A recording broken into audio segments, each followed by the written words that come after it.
Hello and welcome to the August 2026 episode of the Allison Supply Chains podcast. Every month, this podcast covers the latest news concerning third-party security posture management and digital supply chain risk. We pick a few of the industry's most interesting stories and discuss them. This is getting more and more challenging to pick just a few. This podcast accompanies the very popular Allison Supply Chains newsletter, which covers a lot more ground. And if you like what you hear in this podcast, you can join now over 16,000 other subscribers and read that newsletter every month. To do that, you can go to tenchisecurity.com, click on Insights and News, and then Allison Supply Chains newsletter. Also, if you're listening, go ahead and subscribe. Button's right there. And we'd love to hear your feedback. Take a moment, leave us a comment, or if you run into us at a conference, you can give us a comment in person. Why on earth would you say that? Oh, we are in Vegas for Black Hat, BSides Las Vegas. I'm staying for DEF CON. You're heading home. But best time of year, weather-wise, to be here.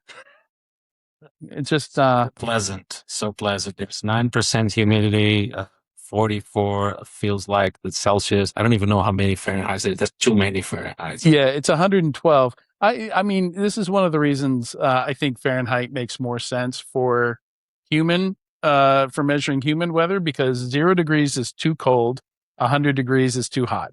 Right? Very simple, and it's over 100 degrees. It's too hot. All right, so let's get the show started here. I'm your host, Adrian Sanabria, and joining me, Alexandre Sierra, founder and CTO of Tenchi. I'm here, surviving the weather. All right, so let's jump into it. We've got I put 4 stories in here. I don't know if we're going to get to all 4 stories, but do you want to go in the order that I have here, or let's go? Okay. Right. So the first one here is a new trend that we're seeing with SOC 2s, where you don't even have the SOC 2 yet, and it's kind of like one of these like buy now, pay later. It makes me think of these like buy now, pay interest free within 90 days, 3 easy payments. So now it's like I don't have a SOC 2 now, but yeah, they're putting in the contract. Okay, but you agree to get it within a year. Is that right? So I was laughing out loud because I'm very organized and I like to do prep before every recording. And you called this section, trust me, bro, I'll eventually get you a SOC 2. You kind of described it well. So we're seeing that trend where people are saying, look, you don't have a SOC 2 now. Okay, we're going to start doing business with you. And then we're going to agree that you'll get a SOC 2 within X amount of time, maybe 6 months or a year or whatever it is, right? And you see people commenting online, like, this is a good thing. We shouldn't require companies to have SOC 2s before we do business with them. Removing friction. Remove friction, like they can use the money they're making on this deal to then pay for the expenses of getting the SOC 2. And look, I get it. Like the thinking behind of not requiring perfection of your third parties, that they're not already 100% great, they don't have all the controls in place. And then you assess them and then you say, okay, you have most of the stuff. You're missing these things here. Let's agree if there's a way to like mitigate it temporarily, or maybe we can accept the risk because those are not critical controls you're missing. At least there's a discussion being had, right? Like you agree on an action plan, on a remediation plan, and you put a timeline on it and say, okay, like contingent on you fulfilling those things on those timelines, we can start working with you. Yeah. And that's pretty reasonable. But I'm talking about controls. SOC 2 is not a control. SOC 2 is a horrible, but still it's an assurance mechanism. Yeah. So you can't hire a company first and later determine if they have security. Yeah. Because in an ideal world, that's what SOC 2 is about. SOC 2 is about someone else audited them. You read that report and you realize what controls they have or they don't have. So if you're just saying, okay, let's just start working and you get me the SOC 2 later, are you saying you don't assess them then? Like that makes 0 sense to me. No. Yeah, there are 2 companies on that destroyed by breach list that went out of business within less than a year after being acquired by private equity. So yeah, get it within a year. A lot can happen in a year. Yes. Yes. So I think what I've seen people do is you need to properly assess the security of a third party. That's probably not what SOC 2 gives you unless you're really confident on the auditor, like Big Four or something like that. But even then, you don't know how long ago, or you know how long ago they took it, but you don't know how much they've changed since then. Yeah. So I would do a proper assessment of the third party. And then on the controls, okay, have a remediation plan. But this is deeply confusing. and since we're talking about SOC 2s, we can't name names because we don't want to get sued. Sure. But there's a new Delve in town. Yeah. Right? You just named names. Sorry? You just said Delve. Oh, but Delve doesn't exist anymore. They can't sue us. Oh, okay. What I'm saying, I hope. Are they gone? I think they are. Okay. Okay. We'll check on that. I'll put some note up on screen. I'll put some. I'll research it. Yeah, I sent you a picture. They have trucks driving around town with advertisements, and it's just super easy. Automate your SOC 2, push a button, AI magics a SOC 2 out of thin air, like all the red flags, the same red flags that you see with these other ones. Where, I hear about CISOs like congratulating their team, after 18 months of just head down working to get a SOC 2. And then you see these ads like, easy button, get SOC 2 in a week, it just, I can't help but think of these like magic weight loss, nutrition products, like just sign up for this and watch the fat melt away. So the final comment about SOC 2 is to quote the words of Tony Martin Veggie, a good friend, that everyone involved was following their economic incentives. Right. Those economic incentives haven't changed. So that's why we were bound to see more companies. There could be like rubber stamping mills for SOC 2. And it's happened. And it's probably even more than one company. We just found one. Yeah. But it's probably more. Yeah, where you see one, maybe there's three more. But you've got to think that they're aware of the situation with Delve and the risk of going down that same path. The economic incentives are still there. Yes. Anyway, on that depressing note. I don't like it, but okay, I understand it. Yep. So this next one, I need a little help in understanding this one because this is a very Brazil-centric story here. Yes. So maybe we could explain PICS real quick, and then we can jump into what a PSTI is. Of course. So this is related to a story we covered maybe 6 months ago in a couple of episodes. So Brazil has a payment system called PICS, which is, think of Venmo or something, but it's run by the Brazilian Central Bank, and its banks are more or less required to support it. And it's free for individuals. When you're sending money to businesses to pay bills or to other individuals, it's 24/7. Transfers are immediate or near real time. So it's been a revolution in Brazil's market because we've always had a huge percentage of the population that were not banked. They didn't have bank accounts. They operated informally with cash. And with the advent of the digital banks and PICS, this all changed, right? Because it's cheap, it's easy to use. You just have QR codes or associate that with a mobile phone number, and everyone's doing that. So it was a revolution, and is widely adopted. And so the way that this works is it's run by the central bank. There's this central network that you have to connect to. There are protocols you need to follow to be able to issue and receive transactions in PICS and be part of the PICS system. And from the consumer perspective, you just have a phone number and you can pay for things, right? It's extremely simple. Right? You have a smartphone with your banking app, and you have your identity. It could be an email address. It could be your phone number. It could be the equivalent of a social security number. Yeah, CMPJ. We do not require to be a secret. That's a CNPJ? For businesses, it's a CNPJ. Okay. For people, it's a CPF. CPF. Yeah. Yeah, so it's slightly different CPF. number. That's it. Mhm. CPF.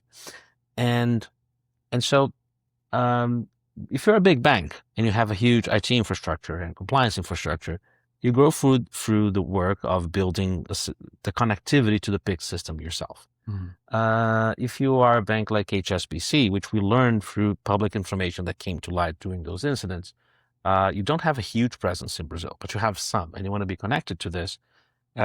Companies started appearing, and there's this acronym PSTI Mhm. to define them, which very vaguely in Portuguese means IT service providers. Which, Yeah. anyway, but what they do is they themselves went through the trouble of implementing all those protocols and connecting to the Brazilian Central Bank PIX network, and then they sell easy to use APIs that other companies can use to connect to the PIX system through them. So HSBC, for example, used one of those companies directly. And you even have a more tiered scenario where, for example, if you're a retailer and you want to have a credit card or a payments card or a bank account that you offer your customers, you hire a banking as a service provider. The banking as a service provider has the checking account capability, the credit card capability, issuing and acquiring, etc. And then they use a PSTI to connect to the PIC system. Right. So from the point of view of the retailer, their third party is the banking as a service, and their fourth party is the PSTI. Right. And we bring all this up because a few months ago, the organized crime in Brazil saw an opportunity. As we know, where the money was flowing. Small companies that were handling huge volumes of transactions on behalf of multiple banking as a service providers and companies and banks. And they decided to attack. There were a couple of incidents, maybe 3 that became public and probably more that didn't, just speculating. And hundreds of millions of Brazilian reais, over $100 million were stolen. In general, some of it was recouped. But they hacked into those companies and they breached the security of those companies in a variety of ways and were able to mint fraudulent transactions, but they were valid transactions. They were signed by the private keys that those PSTIs. Because they were in the right place to make it look valid. Yeah. Exactly. And so they stole money, not from the account holders, individuals or businesses. There were customers to those banks, etc., but to the banks themselves, the financial institutions themselves, because they keep accounts around to settle interbanking transactions. So that's where they stole the money from.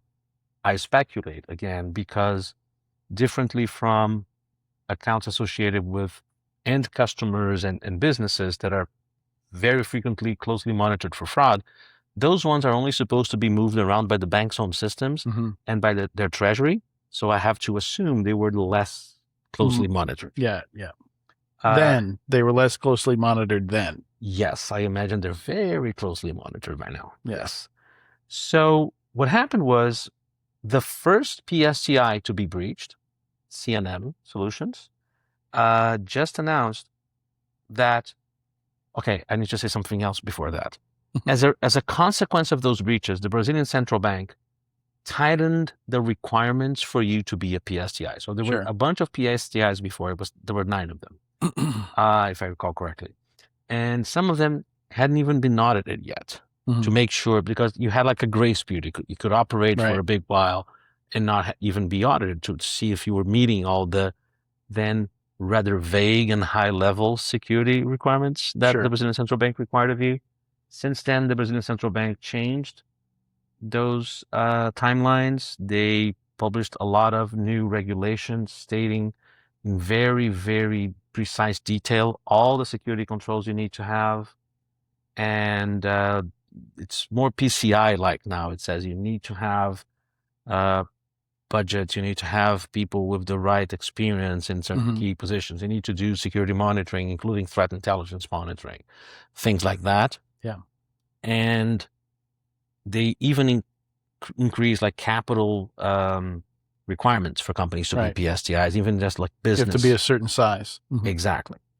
So CNN just announced, hey, we did pass through all the central bank requirements, but still we decided we don't want to continue to be a PSTI anymore. We're going to discontinue that offering. Mm-hmm. So what people have been saying about this publicly here and social media, etc., is, see, that's a consequence of the cost associated with having to comply with all this new regulation, right? And it makes sense. If they didn't have all those controls before, have to implement it now, there's additional cost. I have to imagine, and again, this is just me speculating, please don't sue me, that after being breached so publicly, they probably lost some business. Yeah. So the combination of a higher cost and lower revenue probably made that business line no longer worth it to even be in that business. Yeah. That's what I believe. And look, I know nothing about how secure CNM was. Even companies that are doing everything right can be breached. No one is impregnable. But I think this is a cautionary tale. This is a cautionary tale when we hear business teams saying, yeah, we need to meet the compliance requirements and no more. Like, that's where we stop. Yeah. Everything else is excessive, right? Mm-hmm. That's not the case here. See, there were a lot of controls that were necessary. They were just not being audited or required by the regulator. Yeah. But because of the nature of the business these guys were doing, right, it put that entire business into jeopardy. So when I advise companies on vulnerability management, one of the things I recommend is decoupling these as two different use cases. The I don't want to get fined from I don't want to get hacked. Yes. I think it's different requirements with different processes, different time constraints, right? The I don't want to get hacked has much tighter time constraints than, I need a clean scan, quarterly scan for my PCI compliance, right? So it's, I think it's dangerous to try and combine those two things because they have different goals. Like, fundamentally, some of the compliance is intended to decrease the number of breaches and to decrease risk by setting some kind of baseline. But those things take so long to change that they can't keep up with the reality of what's happening, how breaches are happening, what the threats are. So I think it's best to decouple them. And I think the assumption on many organizations, and especially on business teams, is that the security needs for compliance are always higher than for getting breached. And I find that's quite often the opposite. Yeah. Right? The regulators, as you said, are trying to keep up, and they don't want to make their regulated entities angry, right, especially if they are in the government and they're subject to all sorts of pressures.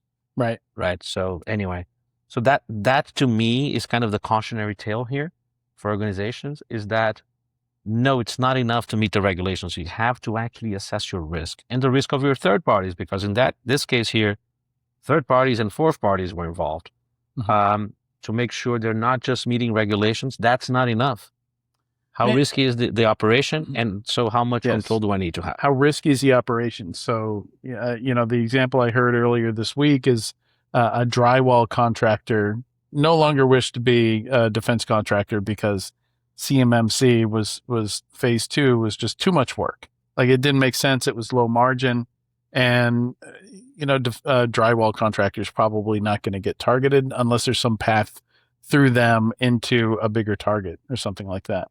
So in this case, this is a small company, yes, that you could have predicted, I forget how many people were working at these companies, but, you might have assumed, an attacker might have assumed this would be an easier target, right? But they're still moving like big company amounts of money around, or at least have access to move that level of funds. So they should have been able to conclude that they would be a juicy target to an attacker. The drywall contractor is a scenario where the compliance requirement is much higher than the actual risk requirement, right? Yeah. But if you're moving hundreds of millions around every day or every month in transactions, in this case, the compliance requirement was way below what you actually needed. I think that's the thing we should take away from this. And I'm sure TPCRM teams have that conversation with business teams a lot of the time and maybe haven't framed it this way. So I think it's an interesting thing to reflect about and maybe communicate better to your business teams. And if that drywall contractor makes you think of Fazio Mechanical, who is responsible for HVAC systems of Target, the best intel that we have, and please let me know if you know better than I do, but the only access they had to Target's network or Target systems was through a vendor management portal. Oh, okay. That they were running on-prem that was connected to the same network as payment systems and system management and everything else. I did not know that. That's funny. Yeah, Fazio swears that's the only access they had to Target's network. And they furthermore said that's the only client of theirs that required them to use a vendor management portal. Anyway. So that's why I said unless there's a path through them to a juicier target. Yes. This episode is brought to you by Zanshin, built for a cooperative, continuous, and comprehensive approach to third-party cyber risk management. Annual vendor reviews make little sense in a world where cloud-first and AI-enabled third parties are changing their software, infrastructure, and security controls every day or multiple times a day. Traditional security rating solutions perform staggered testing of your third party's external attack surface, often retesting each finding or service only once every few weeks. Zanshin is the only security rating solution that combines both traditional outside-in testing with comprehensive non-intrusive inside-out scanning, including cloud, AI, and security solutions used by your third parties. And all environments are fully rescanned daily by default, so you and your third parties can react in a timely fashion. Get truly continuous third-party security monitoring now by visiting tenchisecurity.com and requesting a free trial. All right, so story 3. This is probably the most talked about this week in Black Hat. So Hugging Face said, hey, somebody hacked us, and it looks like it was an AI agent that did it. And they had reasons to believe that, and they've released some of the details. I haven't had time to read through all those because there's water utilities getting hacked. There's way too much stuff going on. I just haven't had time. Then OpenAI put their hand up and said, it was us. We did it. We were just doing some testing, and oopsie poopsie, our model got out of its playpen, its crib, and hacked you. Sorry about that. And they actually had a special session at Black Hat where they detailed how it happened, and everybody came out of that session saying, "Oh my God, did you hear it used a file system? It used directory structure." It was kind of like akin to SQL injection or blind SQL injection in some cases, like talking about how clever the attack methods were. And to me, every conversation I've had, I'm like, well, are we talking about the fact that they committed crimes? And then Anthropic put their hand up and said, hey, we did it too. We went back, looked through all of our logs from all our offensive security testing with our models, and ours escaped their sandboxes too and did the same thing. And I feel like, this is something we're going to have to address, because all my other conversations this week and week prior to coming here have been with all these companies who are building these AI hacker agents, that are going to automate pen testing of hopefully only your infrastructure. But what happens if they break out of their, the scope that they've been giving, and they hack another, God forbid, another company, a competitor, a partner, something like that. And this is something that has traditionally, pen testers are very aware of this. Yes. Every pen tester has heard the horror story of, the customer sent us the wrong IP range, and we ended up hacking the wrong company. You mistype something, fat finger an IP address or a host name, and you attack an entirely different company. I've seen cases where they sent the domain names over and they're missing the M on .com, so you're hitting the Colombian company with the same name, .co instead of .com. Didn't you mention there was a physical hacking? Yeah, Jason Street has a story that was immortalized in a what's that podcast that tells all the stories? The Darknet Diaries. There's a Darknet Diaries awesome. episode where he tells a story where he physically hacked the wrong bank. Physically broke into the wrong bank. He had the wrong address or something like that, and he had to unhack himself out of the bank before somebody noticed. That's not fun. In Lebanon, I think it was. Yikes. I'm glad he's okay. I saw him earlier this week. He is not in jail. Okay, that's good. That's good. I love him. He needs to be out of jail. So the thing that strikes me about this is that this has been seen, as you said, as a positive. Oh my God, look how powerful those things are. Those companies are awesome. They're producing magic software that is breaking out of stuff and just doing all those smart things. And this is somehow... And we see cavemen lighting things on fire and you know... It's causing chaos. So the first question I ask myself is, and actually, we mentioned Kay McGladrey. Yeah. Again, we keep mentioning him. He wrote a story about this when the arsonists sell fire insurance. You should read this, by the way. Yeah. As usual, he does a great job. But has someone revoked the CFAA? Because I've been reading like Casey Ellis from Bugcrowd posting on LinkedIn, like, do you know how many researchers we've seen be prosecuted, be sued, be bullied and threatened with the CFAA? Because no matter what your intentions were, if you hacked someone, right, this is a crime. Those researchers did not have impending IPOs or $1 trillion valuations, though. Exactly. Just saying. I know there's such a thing as the prosecutors can choose who they're going to prosecute here in the U.S. And again, I'm not a lawyer, and I know very little about U.S. legislation, but I wonder, like a company hacked another. Attacks came from one company's infrastructure to another. And the other thing I want to say is I keep getting surprised at how low the engineering standards of those companies that people seem to think are magical are. Well, not just those companies. It seems like all companies, like what happened to 5.9s? Like, thank you. If you go to the status pages of OpenAI and Anthropic, you're going to be hard pressed to find a service that has 3 nines of availability. Most of them have 2. Yeah. I saw a couple with 1, right? So, and GitHub doesn't have a 9 or didn't for Jesus, for a little bit there. And the other thing is like, oh, they broke out of their jailbreak. Anthropic, if you read the report, the agents were supposed to be running on machines that didn't have access to the internet, but they forgot to remove the internet access from the machines. Whoops. So they didn't exactly break out. They didn't do the absolute basics.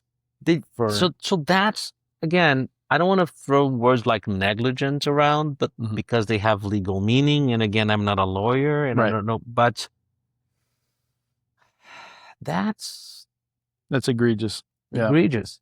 So, but it's also unprecedented. So I think everybody's, you know, if humans have freeze, flight, fight, I think is the order that it comes in. And I think we're at the freeze point there, where because it's kind of unprecedented for an AI to do it, we're going to figure this out. People are having these conversations. Again, I haven't had time to read them, but legal blogs have posted on this within the last day or so. So maybe that's, I think it's probably best to wait a month or so before we cover this again and see what they're saying. But lawyers are reacting to it. I hear in Australia, it's pretty much closed and shut. It's more clear with their code, the legal code that they already had in place. You know, they have things that are, I think, a little bit more modern than CFAA. So, it's going to be really interesting to see the fallout from this. And the thing I want to tell to this audience is those are vendors of almost everyone listening to this, either directly or indirectly. Like you have SaaS everybody's using them. So if you believe the technology they're creating is super magical, is going to change the world, they should not only be held to the same standards as their other vendors, but even higher standards. Yeah. Especially if you believe this is magical and dangerous. And they don't seem to be That's doing all the these bare companies minimum. talk about is how dangerous their own technology is. So again, when you talk about labs that handle super dangerous, contagious diseases, there's a lot of protocol around that. And even then we get lab breaks, but still we hold them to a higher standard if we believe they're dangerous. This is not happening here. People are tolerating services that have 1 or 2 nines of availability. They're not doing the basic things to contain this supposedly wildly dangerous and advanced stuff. They need to be held by a higher standard, by regulators and by customers as much as possible. The fact that they're huge and have a ton of money probably doesn't help, but still, like, we need to find a way as a society to put that pressure into them, or else they won't get better. This will only get worse. Yeah. So it's technology, people. It's just another technology provider. We need to treat them. I think the what's really interesting here is that OpenAI and Anthropic could disappear, and I think most AI development continues unabated. Right, like people will move to open weight models. There are other smaller AI startups in the wings. Obviously the Chinese models are out there, but also France, also Canada, also there are new ones in the US that aren't big tech companies that are working on foundation level models, these trillion parameter models. So I think it's quickly becoming commoditized to the point. And we keep hearing, the harness and the individual wielding the AI is more important than the model itself. Yes. In many cases. So I think they're going to have a hard time making the case that the work that they're doing is somehow more special than everything else out there, and that they're kind of uniquely in this position where they should be able to get away with mistakes like this. One can hope. The other thing, practical advice I want to leave the listeners with is that the hyperscalers, the cloud providers, Amazon, Azure, GCP, or AWS, I should say, Azure, GCP, and OCI, like Oracle, they know how to run infrastructure much better than these guys. Yes. And they offer services where you can run inference for even Anthropic and OpenAI models, but also open weight models and other providers. Much more open on model choice. On their infrastructure. And if you make the right choices, you can even guarantee that no data is being fed back to Anthropic and OpenAI or the other labs, that it stays in that infrastructure, which helps you deal with data residency requirements, with compliance requirements, and also gives you stable infrastructure and good IAM controls, which the companies also don't have, like granular IAM controls. We should talk about that at some point. Good availability. So there are ways around it. And I really recommend people exercise those alternatives and actually require their vendors to do the same as much as possible. Yeah. I am excited to go to story number 4. You just shared this with me today, and this was not something I was expecting, given all the crazy news that we've been seeing over the past couple of months, even the past couple of weeks and days, with everybody's announcements at Black Hat, of all the crazy research they're doing.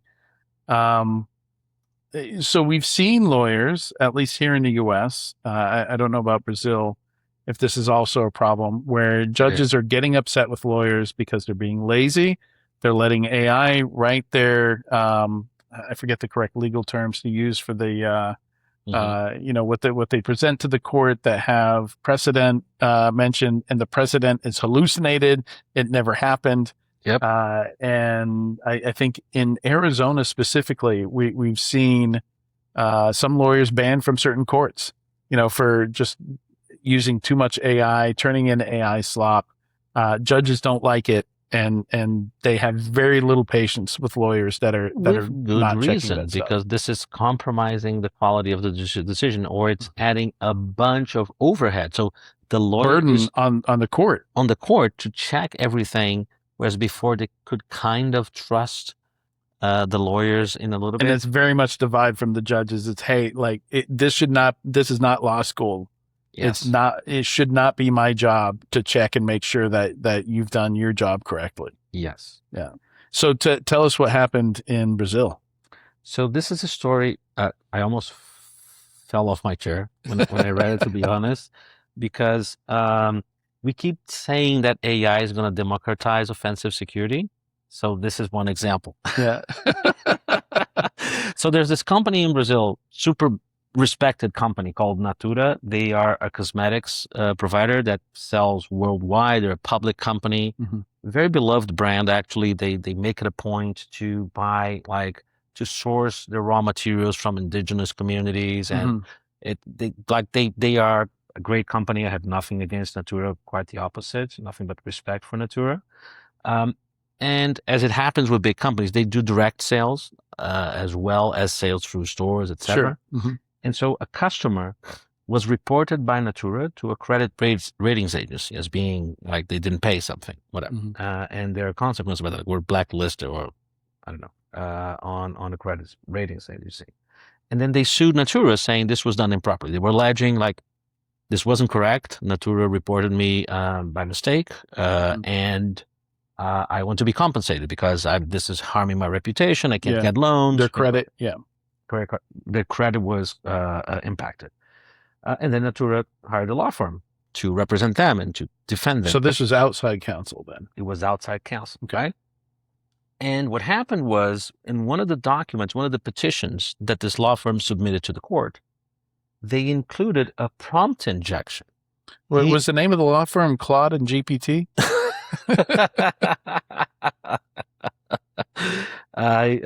They did not mention, like, they have the process ID, so I could go and find out, but I didn't have the time to go. Okay. And also, naming lawyers is a surefire way to get sued. We'll stay away from that. Yeah. But we're going to put the link to the story in the show notes. So you could go find out if you want, if you really wanted to. We can't stop you. We can stop you from reading the story, looking up the process, the lawsuit number, and doing searches. Anyway. So you said prompt injection. Prompt injection. And the story is a little bit vague, but essentially what it's saying is there was a prompt injection in the document that was designed to impact automated judicial document processing in a way that would be beneficial to the defendant. So it's important to understand here that the courts in Brazil are very tech forward. Yes. The government in Brazil in general, right? We have decades old efforts to digitize as much of the processing as possible. I'm a dual Spanish and Brazilian citizen, and whenever I have to interact with the Spanish government, the people in the consulate are super friendly, and I love Spain. But the processes and procedures? I've literally had to get a stick of glue and glue a picture to a form I hand-filled at the consulate, and I said, I haven't done anything like this in Brazil for 30 years. Right? Because it's all online. There's a form, there's an app, and it's very, very streamlined. Yeah. So the courts use AI. They're probably doing some automated processing of the document, probably using AI as well. And I guess, I know, for example, that there's an automated system that when a lawsuit comes, it assigns it randomly to a judge. So there's no bias. Like, this is going to the judge that is friends with that lawyer or... So that sort of thing, again, has been happening for a long time in Brazil. So and I don't have all the details, but the apparent objective of this law firm was to change the way this processing happened in a way that benefited them. So it was not the routing of the process, the lawsuit, because it was already started. Yeah. They were petitioning data like discovery or whatever it was. And somehow they embedded that there to help them. The judge was not amused. He was not amused. So basically, Natura and their law firm were found guilty of litigating in bad faith. Like, that's something that's specific. I don't want to say crime, but there's something that exists in the Brazilian legal system, and it's bad. Sounds like maybe the equivalent of contempt of court. Maybe contempt of court here. Yeah. I wish we had a lawyer to help us here. Some future episode, we'll bring a lawyer. Yeah.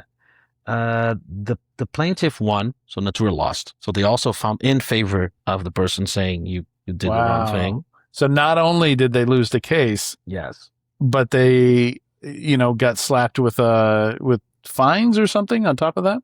the judge applied the maximum possible fine for misconduct during the lawsuit, which is 10% over the overall value of the lawsuit, which includes like lawyer compensations and the amount of any payment they're going to be doing to the person that said I've been wronged, because this is a civil suit. At the end of the day, they're asking for compensation for something.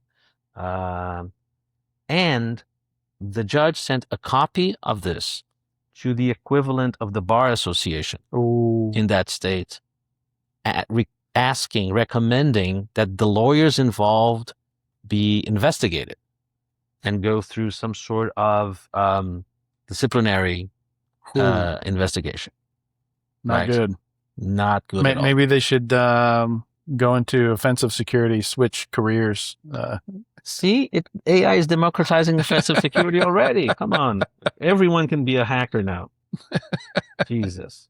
So Natura, naturally, and I believe them, to be honest, denies having any knowledge of this and says they repudiate fraudulent activity. They said they're going to be training everyone involved, blah, blah, blah, blah, blah. And so this is wild, right? But unfortunately, I think it's going to happen more and more. This is why there's contracts out there that dictate whether or not you're allowed to use AI when you're doing stuff on behalf of the company that you're working for, right? Like we've seen this in contracts that say, like, hey, I don't want this coming back on us. Or if you're going to be handling data, sensitive data, we've seen this with healthcare, you're not allowed to use like a public AI system or something like that. So like I've seen some that say you can't use generative AI at all, like they're that broad, and others that are more specific, like you can't use something where you're going to be sending client data, patient data off into a AI service somewhere where we can't guarantee the safety of that data. But this is even worse. Like I completely understand, and a lot of focus on TPCRM has been. It was an attack against the court. Right, because effectively, it's not about the law firm using AI. It's the law firm trying to attack the court's use of AI. Because absolutely, we should be worried about our third parties, how they're using AI, which AI they're using, where my data is being sent. Because when they use AI, if they're using, we just discussed it, maybe we can't totally rely on the engineering practices of companies like OpenAI and Anthropic. If the data I send to my law firm. And by the way, that has been precedent of a lawyer's interactions with ChatGPT or the chatbots, I should say. Yeah, leaking somebody's. About a lawsuit, about sensitive data that they had gotten from their customer was not covered by attorney-client privilege. So it was able to be subpoenaed and analyzed. And that it contained information about the strategy they were going to use for the representing their customer, data that should be covered by attorney-client privilege.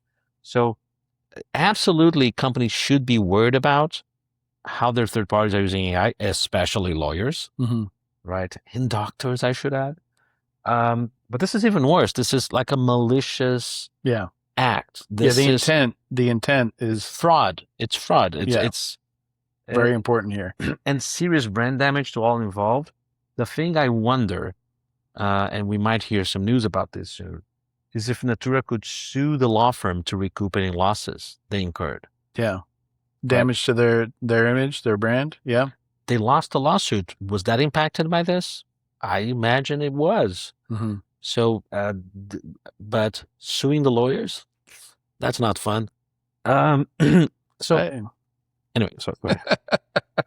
Yeah, no, it's AI continues to bring us stories that are, if I were writing a book about the future, if I were writing, near future sci-fi, like the things I'm seeing in the news wouldn't even occur to me, right? Wouldn't even occur to me, that, generally lawyers spend so much time on ethics.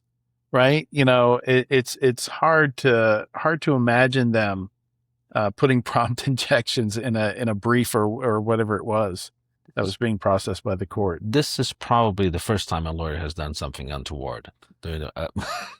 Okay. Yeah. Maybe if I knew more lawyers or spent more time with lawyers, I would, I'd be able to write that novel. But But this was a surprise to me when you shared it. It was interesting. So as a lesson here to TPCRM folks is just expand your view of what you need to be worried about with the third parties. So I would review with your legal teams when you outsource external counsel and maybe other kinds of third parties I'm not even considering right now. If your standard contractual clauses are covering things like willful acts against third parties, going back to the Anthropic story. This applies to everybody. Like we've seen almost every AI service out there. I forget what the most recent one was, where if somebody shares a chat or something like that, it gets indexed by a search engine, right? And you're able to find those. What was the recent one that was? I think both of them had it. Yeah, I think they've all. It's happened to all of them, but there was one that happened within the last week. Yeah, I forget where it was possible to search for people's chats, and there were some very interesting chats. I think the last one was the DeepSeek SaaS. DeepSeek, okay. I think it was DeepSeek. Mm-hmm. Yeah. Anyway, it was a Chinese one. I don't remember which one. I think. Yeah, I think you're right. I think it was DeepSeek. Anyway. All right. That's all we have time for this episode. It was a lot of fun doing our first episode in person. I find back and forth is a lot easier. Oh, yeah. Than if we do it virtually. So maybe we take this opportunity when we're in the same place in the future to do more in person. Maybe RSA next year? Yeah, maybe. All right. If you liked what you heard and you're on a platform where you can comment, like, or subscribe, please show us some love there. Give us some feedback. Tell us what you'd like to hear. Stay safe and stay vigilant, and we'll see you next time.